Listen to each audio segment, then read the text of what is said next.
Now at 9, Joplin City Council will consider a proposal to ban sales of alcohol shooter bottles in the city.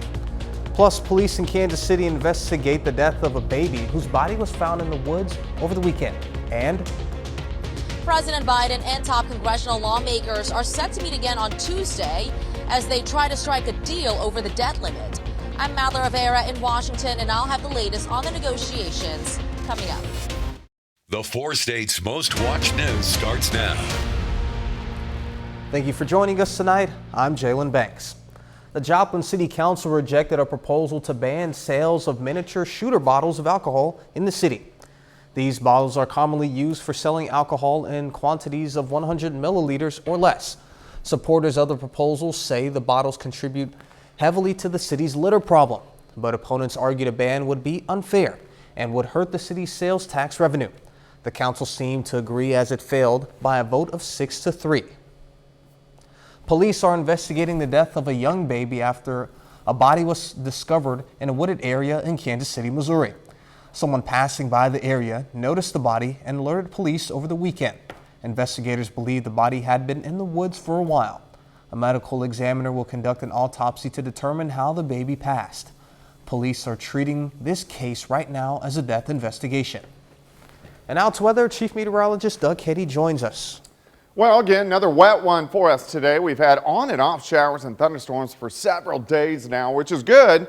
We need the rain. 77 for a high. Started at 67, average high is 77 for this time of the year. And we still have some light showers out there. It's starting to calm down a bit. These are kind of rotating off toward the east, but we still have some light hit and miss showers. May get a little bit of fog in here with the moisture on the ground later on tonight, but these light showers will start to dissipate as we go through the night into tomorrow morning. As we go through time, still we're going to have a few hit and miss sprinkles over the next several hours, but most of us a lot drier trend compared to what we have seen over the past several days. We drop back near 60 for an overnight low. We are going to have a lot of clouds on Tuesday, but a drier day. We're going to look at that in your work week here in just a bit. As the weather warms up, ticks are already making their presence known. A recent study in Missouri detected tick-borne diseases in about 21% of the gathered ticks. Ticks can carry several serious diseases with a number of debilitating symptoms. Experts say it's important to protect yourself while outside by using insect repellent, wearing long-sleeve shirts and long pants, and staying on walking paths. They are most attracted to areas of high moisture, so that's going to be things like your armpits, your groin, your feet, because of socks trapping moisture in your shoes. So those are the first places to check when looking for ticks on you. Experts also say it's important to treat your pets for ticks as they can easily carry them and bring them indoors. A plan to improve access to child care for thousands of Missouri families fell short during the legislative session. Even if you don't have a child, the child care crisis impacts everyone. It's one of the reasons for our worker shortage. Child advocates say the tax credits would have given life support to our child care crisis. There was a contribution tax credit, employer provided assistance tax credit, and the child care providers tax credit on the table, but none of them were passed. The unemployment rate in Kansas is expected to decrease in 2024, with the state poised to add thousands of new jobs. That's according to a new employment forecast released by Wichita State University's Center for Economic Development and Business Research. Since 2020, employment rates have been on the rise. The center estimates an employment increase of 0.8% for the state in 2024. It also predicts GDP across all industries in the state to increase. The oil, mining, and natural gas industries in particular are expected to have significant growth. A Canadian pipeline company says it has completed the recovery of soil spilled into a Kansas creek in December. TC Energy says it continues to restore the shoreline of Mill Creek and adjacent areas near the Nebraska border affected by the spill of more than 500,000 gallons of crude oil from the Keystone Pipeline. It was the largest oil spill in the U.S. in 9 years and the largest leak on the 12-year-old Keystone Pipeline. The company said it expects to continue its work at the spill site until the third quarter of the year. The Kansas Department of Education is giving families a chance to explore different places and activities in the state this summer.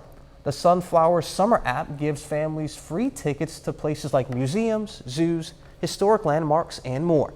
You can access the tickets through the app, plan your trips, and track where you visited. The program runs through May 26th to August 13th. President Biden says he's optimistic about reaching a deal to raise the debt ceiling. But House Speaker Kevin McCarthy says he thinks both sides are still far apart. Fox News correspondent Madeline Rivera reports from Washington. Despite reported progress last week in the conversations over the debt limit, neither President Biden nor House Speaker Kevin McCarthy have signaled any headway. Hey, President Biden, any update on the budget negotiations?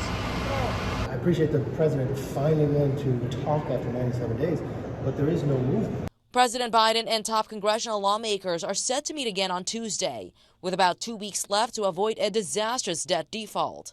While President Biden has indicated he's open to clawing back unspent COVID-19 funds, Republicans are pushing for more cuts. One of the things that I would have hoped to see on the table would be the unspent and unallocated debt relief funds, if you will, the student loan debt relief that Biden has provided that I think is unconstitutional, that most Americans think is totally inappropriate. The negotiations are unfolding as President Biden prepares to leave for Japan for the G7 summit on Wednesday.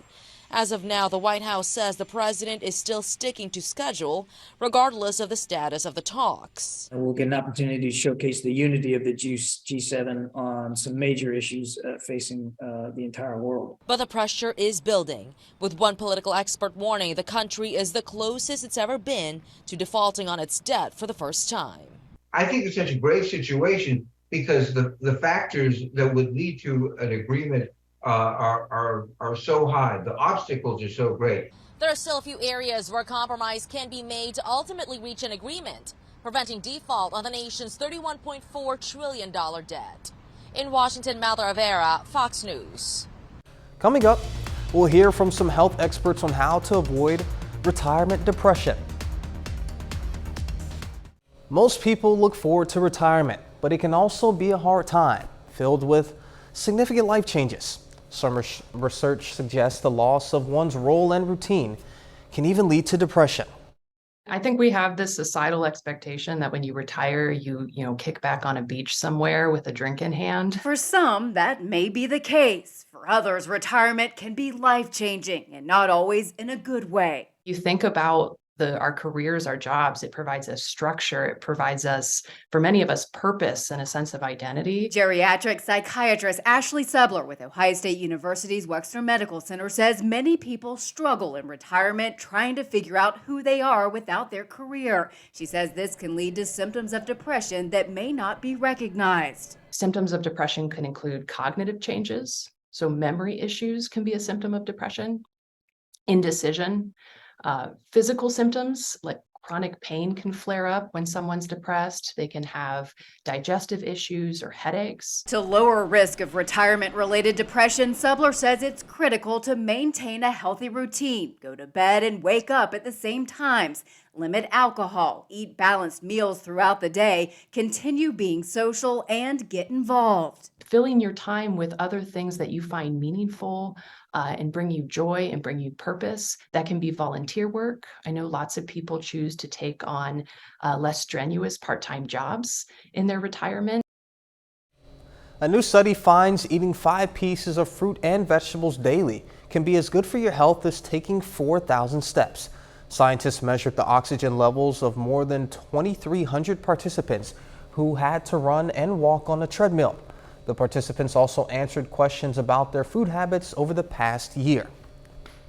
Doug is back with a complete look at the forecast and later.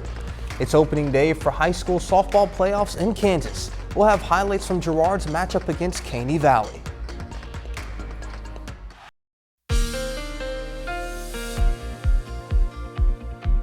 Well, it turned out to be another wet one for us today. Kind of on and off showers, thunderstorms throughout Mother's Day weekend, and then once again for us today, just on and off showers and a few rumbles of thunder throughout the afternoon.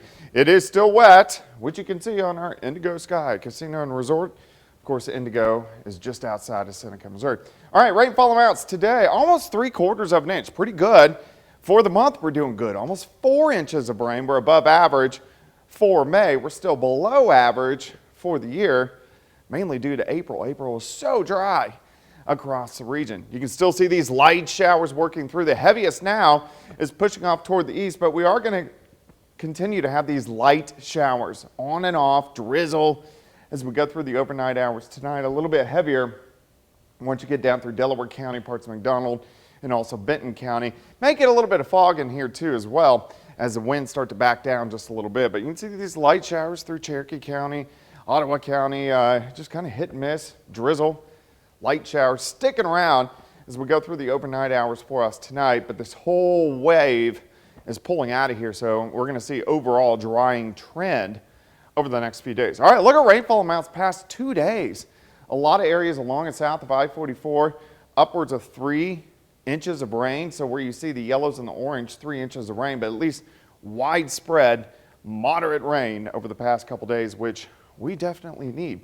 All right, 68 in Neosho, 70 in Miami, 66 in Chanute, Pittsburgh, sitting at 66. We can look outside, 7th and Rangeline. Still the light showers, visibility at 6 miles, and northerly winds at about 5 to 10. Through the night, clouds, maybe a little bit of fog. We drop back to about 60 for an overnight low. So let's go through time. Hit and miss light showers for us tonight into tomorrow morning. We can't rule out a random sprinkle through the day tomorrow, but mainly just mostly cloudy skies. Only mid-60s by noon. We'll get a little bit of sunshine in here late in the day. High temps quite a bit cooler, about 68 in Stockton, Miami, Pittsburgh, everybody 68, 69 degrees. We do clear out tomorrow night, but I also think we'll get some fog. We'll dip back to the mid-50s for overnight lows, so a little bit cooler by Wednesday morning. Once we get into Wednesday afternoon, it looks great, bouncing back into the upper 70s for afternoon highs. So we get a couple really nice days. All right, day planner, a lot of clouds tomorrow. 60 to start, 65 by noon. High temp right around 68 degrees. We do warm up through the middle of the week. Our next storm system rolls in late Thursday. Cold front dropping in, so showers, thunderstorms again Thursday night into Friday. Some of those could be strong to severe as well. 68 tomorrow, 75 on Wednesday, near 80. On Thursday, 69 Friday, so we'll cool back down for the weekend. Another little stretch of dry weather and then thunderstorms again in the middle of next week. So at least we get a dry out for the next few days after we get through tonight. Yeah, for sure. At one point when I was driving into work, it was raining so hard, even like with the windshield wipers on max, I still couldn't see. But I mean, at least we're getting it though. It's true. We need the rain. Thank you, Doug. And as Doug has said, we've seen quite a bit of rain over the past week, but the question is it enough to help out Kansas farmers? Reporter Joe Baker talked with a farmer in Newton County, in Newton, Kansas to find out more. We just need more rain, and I hope this is the first of many. Rain across portions of Kansas Sunday coming to the aid of farmers. One tells me it could benefit this year's wheat crop, but only in some ways. Don't want to say too little, too late.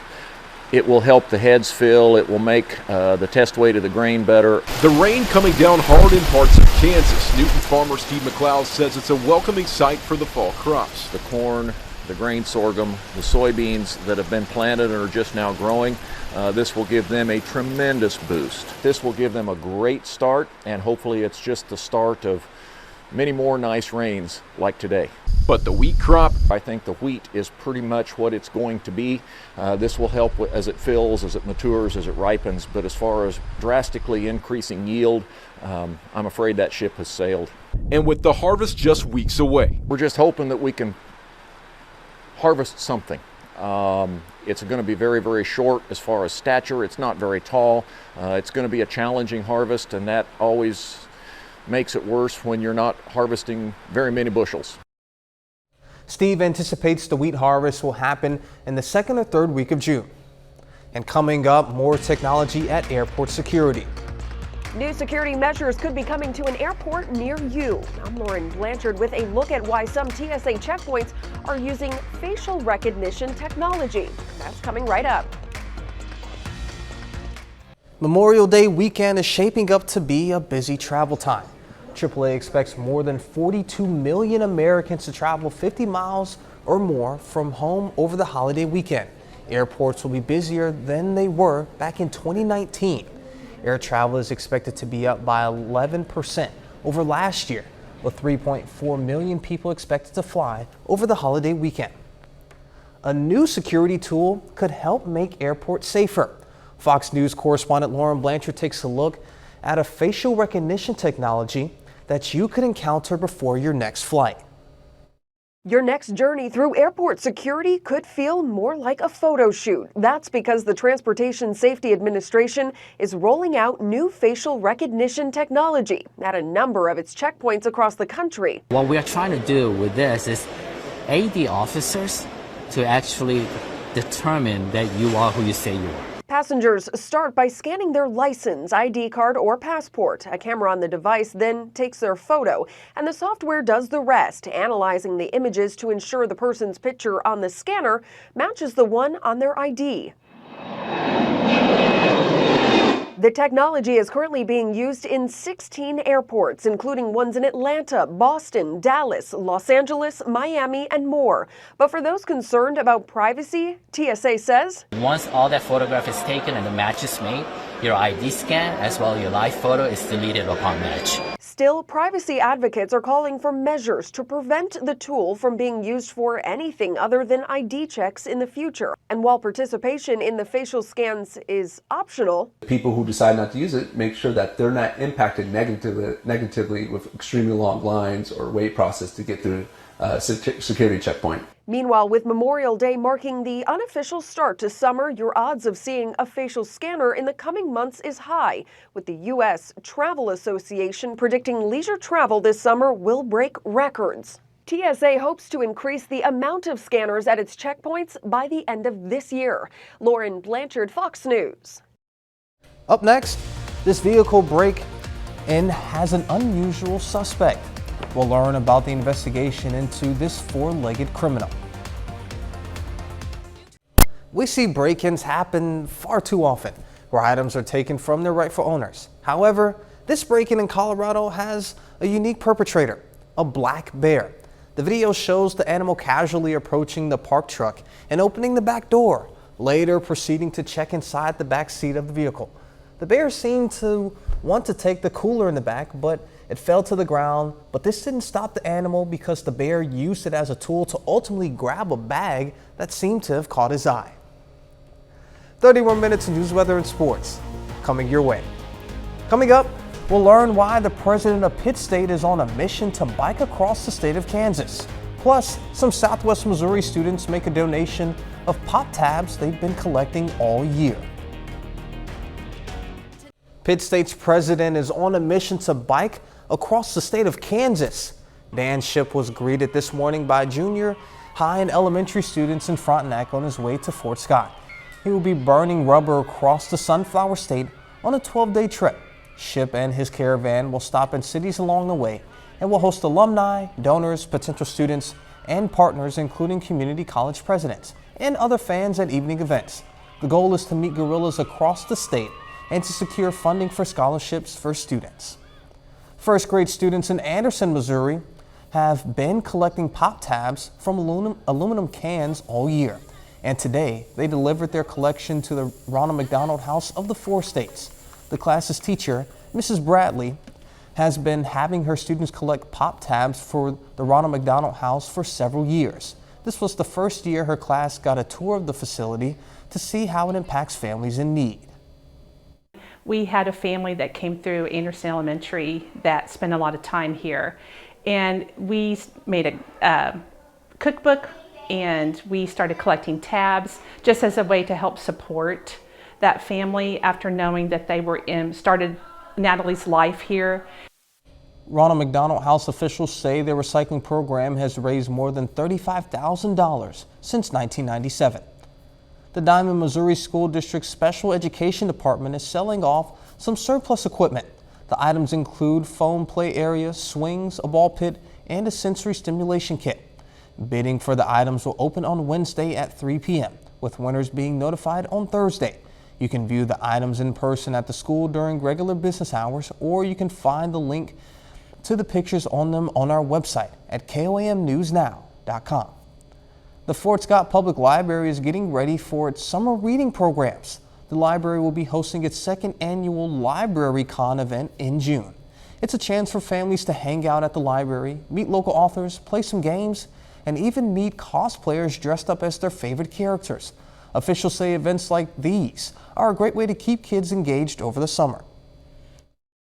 Helping kids to avoid the summer slide and to keep on track with their reading skills all throughout the summer. So in order to do that, we give them prizes.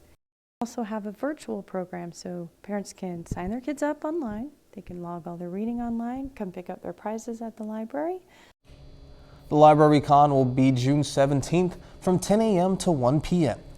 If you want the best steak in Kansas, look no further than Van's Steakhouse in Baxter Springs.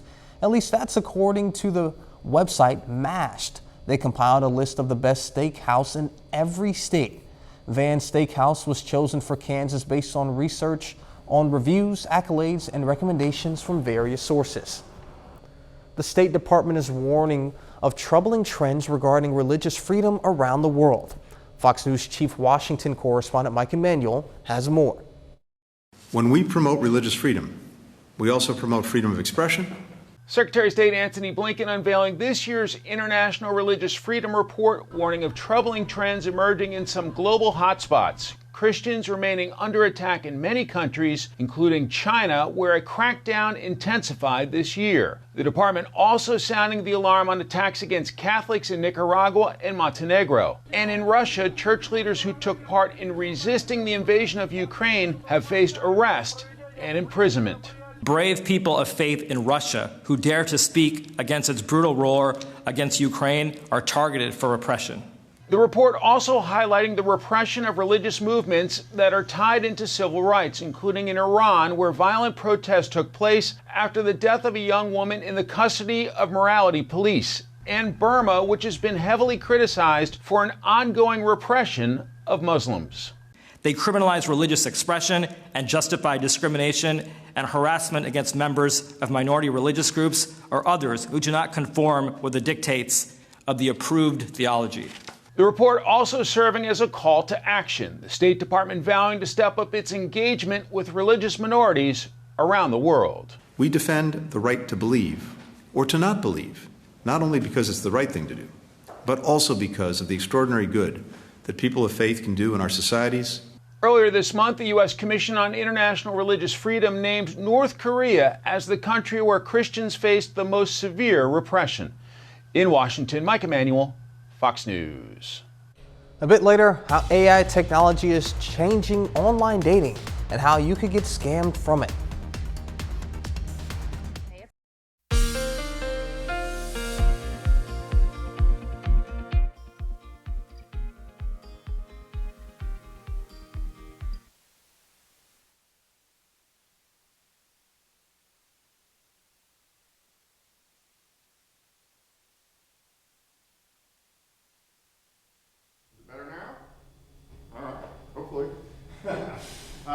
But it was wet throughout the day, on and off showers and thunderstorms for us as we went through the daytime hours. Still wet out there right now. Nice shot.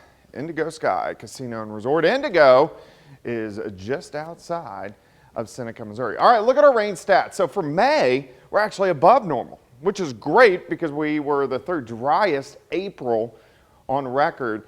But in May, we're doing pretty good. We're almost at 4 inches. We had 3/4 of an inch today, but we're still about 3.5 inches behind for the year.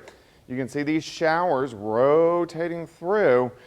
Still very light, but we're going to have some light hit and miss showers sticking around as we go through the overnight hours tonight. But these are going to be fairly light. All the thunderstorms, those are pretty much out of here. But you can see a few pockets of showers. Cherokee County down through parts of Ottawa County as this whole storm system slowly rolls off toward the east. But check this out. Here's our rainfall amounts just the past 48 hours. Anywhere you see the yellow popping up, that's about 2.5 inches. So a lot of areas have picked up 2, 3, 4, 5 inches over the past several days. Temperatures are chilly. We're sitting mainly into the mid 60s right now. We'll back down to about 60 later on tonight. Still wet outside. We're still even going to get pockets of drizzle, maybe a little bit of fog. Humidity is at 93%. North wind at 7. As that backs down a little bit more, we could get some fog in here. We'll back down to about 60. We are going to have a lot of clouds as we go through the daytime hours for us tomorrow. We're going to start right around 60. I think most of us get into the mid 60s by noon. And again, there could be a random sprinkle out there. During the afternoon, 68, 69 degrees for most of us for afternoon highs. Tomorrow night, we clear out some patchy fog once again. We drop back into the mid 50s. So a little bit cooler. Wednesday looks great. Look at this. Mostly sunny, high temps, upper 70s. I have 75, 77 degrees by the time we head into Wednesday afternoon. Day planner for you on Tuesday, starting at 60, 65 by noon. High temp right around 68. If we look at our next storm system, this slides in late Thursday. A cold front slides into the Central Plains. Showers, thunderstorms. Some of these guys could be strong, possibly severe, and then showers and thunderstorms sticking around into Friday, and then we clear out, but we cool down by the time we head into the weekend. 68 tomorrow, 75 on Wednesday, 79 on Thursday. We cool down a little bit after that storm system Thursday and Friday. The weekend looks pretty good, just a little bit cooler, and then back into the 80s next week. Rain chances again Wednesday and Thursday.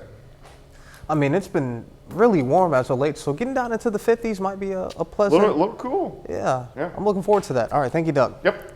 Mail delivery for one street in downtown Springfield is on pause. The postman's motto is, neither rain nor snow nor sleet nor hail shall keep the postmen from their appointed routes.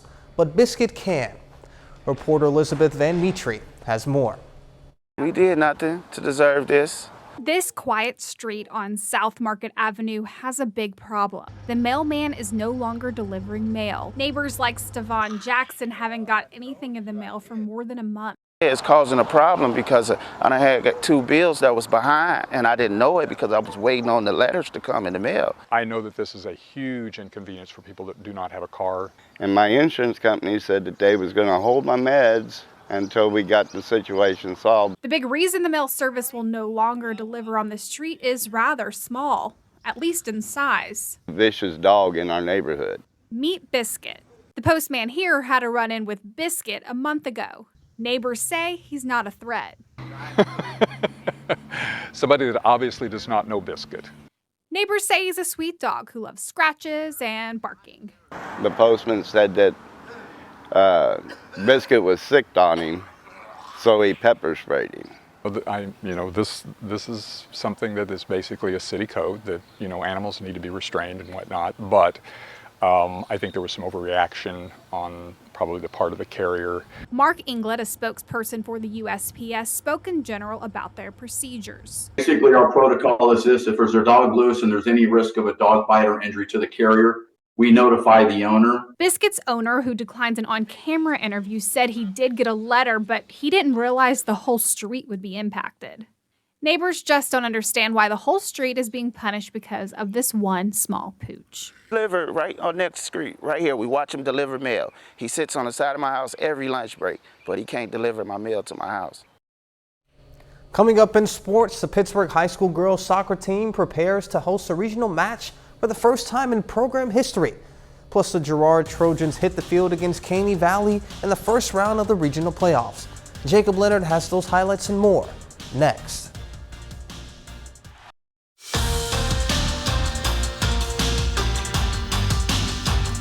Well, today is the opening day of the playoffs for Kansas High School softball. The Girard Trojans hit the field this afternoon in the first round of the 3A regional bracket in Columbus. The Trojans are the 3 seed, facing the 6 seed Caney Valley. The Trojans down 3-0, but Aaron Anderson leads off the bottom of the first with a big homer out to center. Girard cuts the deficit to 3-1. To the third now, they're down just 1. Eleanor Reek sends it back up the middle. That brings Emmeline Sinnott home. Reek safely in there to second. Game tied at 3. Then the Trojans take their first lead later in the inning. Sam Bruchin, liner to left, runner scores. Bailey Troike right behind her. 2-run single for Bruchin makes it 5-3. The next inning, Emmeline Sinnott up, pulls it just fair into the left field corner. That scores Sarah Goebel. Double for Sinnott. Gets the Girard lead to 6-3, and then just for good measure, Leah McGowan follows that up with a hard line drive to left. Sinnott in from second. McGowan takes her place with the double. Girard moves on to the regional semifinals, beating Caney Valley 9-5. Now they play the winner of this one. Defending state champion Frontenac faces Galena. First inning, Annie Lee puts it back up the middle into center field. Maddie Lajada scores from second. RBI single for Lee. 4 runs in the first inning for Frontenac. On the circle, Avery Johnson. Great start, strikeout there. She really shut Galena down all afternoon. Back to the bats though, Abby Beeman sends a rocket into the grass in center. That brings Annie Lee home. 2 more for the Raiders in the second, pushes their lead to 6-0. And in the third, Caitlin Hayslip sends one in the gap in right center. That gets down, run scores, 3 runs in the third, makes it 9-0 Frontenac. And the weather delayed the game. They will resume this one tomorrow afternoon with the Raiders up 9-0 in the top of the 4th. The Missouri Southern baseball team is back in the Division II National Tournament. The Lions have earned the number 2 seed in the Central Region in their first tournament appearance since 2019. And not only that, they get to host a regional for the first time since 1992. Southern faces Arkansas Tech in their opener Thursday night. First pitch will be at 6 p.m. We'll hear from the Lions on this matchup right here tomorrow night. This week is playoff week for the Pittsburgh High School girls soccer team. The Purple Dragons have earned the 7th seed in the 5A East bracket and will face DeSoto tomorrow night in the regional semifinals. Now, Pittsburgh heads into the postseason with an 8-5 overall record, the best record in the program's brief 3-year history. And it's been a pretty quick rise for the Purple Dragons. They went from winless in year 1 to getting their first win in year 2 to a winning record and hosting a regional match this year for the first time. I think we've come a long way this season, and I think we're at the top of our game. We had a really strong start to the season, and we kind of tapered off a little bit, and we recovered from that, and they did it really well as a team together, and I think we're in the best spot to go forward. I really think it's just the chemistry that we all have together, and it's great friendship and ability to talk to each other and work together. And just we had a roadblock in the middle of the season, but we really came out stronger and better at the end, and heading into regionals, I think we're more than ready. It's really cool to see the growth of that Pittsburgh program because, we did the stories with them when they started to go from winless to getting their first win last year to 8-5 hosting a regional. Kind of a quick rise for them. We've got softball, baseball. Now we can add soccer to all the postseasons that we've got going on in the 4 states. I love playoff time. Pretty cool to see. All right, we're back with more news after this. The rising of AI is changing the world. But the eerie replication of human emotions is causing some people looking for love online to be tricked. Fox's CJ Papa has more. Even pre-AI, the level of sophistication that scammers are applying globally has been on the increase, making them more compelling and more realistic. The rise of artificial intelligence causing some concern that it could replace real human emotions. And some looking for love online are experiencing just that. More fraudsters are using AI and online dating apps to take financial advantage of unsuspecting users. So Ramon scams are one example, catfishing is one example, but there's a whole bunch of other ones such as investment scam, impersonation scam, etc. For years, banks have warned consumers to watch out for language issues and grammatical errors when being approached online.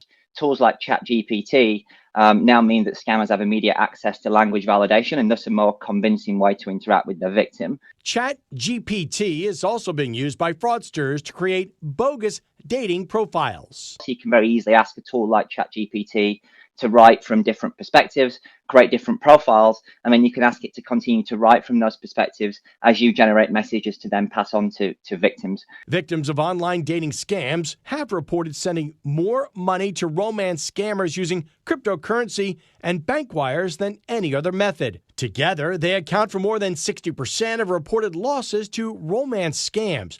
Gift cards and payment apps were also used to steal money. Red flags to watch out for when looking for love online. Quick advances like moving a chat outside of a dating site early on to Hangouts or WhatsApp. A lack of willingness from the scammer to meet the victim in person. And investments with unusually large or immediate returns. By far the biggest one is simply do not make a payment and do not send money to somebody that you have not met in person. CJ Papa, Fox News. Coming up, we'll take a look at how seniors are staying fit while doing something they enjoy. A softball association is giving seniors a chance to stay active. and participate in a sport they love. Fox's Anita Roman has more. Major League legend Babe Ruth once said, "Don't let the fear of striking out get in your way." There's nothing that can stop these guys from going to bat. Number 44, Randy Nathurda. This is a typical day here, Monday through Saturday, where a number of men, we call them kids, but the number of men are playing their dream, get a chance to play softball. And it's actually me in the Rangers uniform on the far left. Ken Johnson's dream came true when he was drafted as a third pick for the New York Yankees when he was 18. He loves the game now just as much as he did then, especially playing on the Field of Dreams with Pebble Creek's 55-plus Senior Softball Association. These are friends of mine. These have become probably as many good friends here as I've ever had in my life. These are guys you can depend on. Nice. Started in '95 with 2 teams and a total of 21 players. Then as it grew, this field became a reality back in 2000. The league is playing its 28th season with 28 teams and over 240 players. It's our last hurrah, if you will, at this game, at our age brackets. 1, 2, 3, right! Executive pilots, firefighters, their careers span the gamut, but the one thing they have in common is a love for the game, the goal to slide into home base.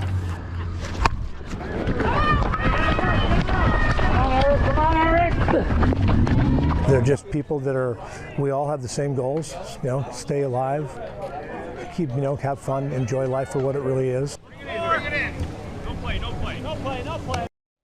Man, that's awesome. And that's our time for tonight, and thank you all so much for joining us. But before you go, we'll leave you with a video of lemurs at an Oregon zoo snacking on some flowers. Be safe, and we'll do this all again tomorrow. See you then.